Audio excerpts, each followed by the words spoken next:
काही शाळांकडून दरवर्षी पालकांवर नियम लादले जातात। ठराविक दुकानातून गणवेश आणि शालेय साहित्याची खरेदी केली पाहिजे असा अलिखित वटहुकूम काढला जातो। ते दुकानदार शाळांना लाखो रुपयांचं कमिशन देतात आणि पालकांना आर्थिक भुर्दंड सोसावा लागतो। ठराविक दुकानातच गणवेश खरेदी करायला लावणाऱ्या आणि सक्तीनं फी वसूल करणाऱ्या शाळांवर कठोर कारवाई करावी अशी मागणी नागरी कृती समितीनं शिक्षण उपसंचालकांकडे केली आहे। कोल्हापूर शहर आणि जिल्हा नागरी कृती समिती कार्यकर्त्यांनी शिक्षण उपसंचालक प्रभावती कोळेकर यांना मागण्यांचं निवेदन दिलं।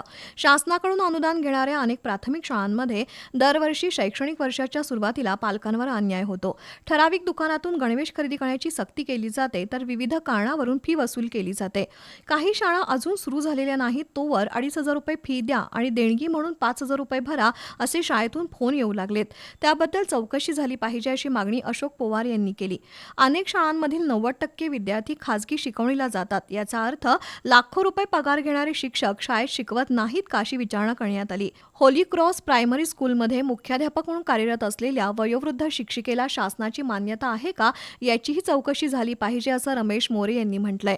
यावेळी प्रकाश आमटे, लहुजी शिंदे, रवींद्र कांबळे, अमृत शिंदे, आदित्य बुलबुले, प्रसाद बुलबुले, राजाभाऊ मालेकर, महेश जाधव, प्राध्यापक शिवाजी पाटील, अजित सासने यांच्यासह पालक उपस्थित होते।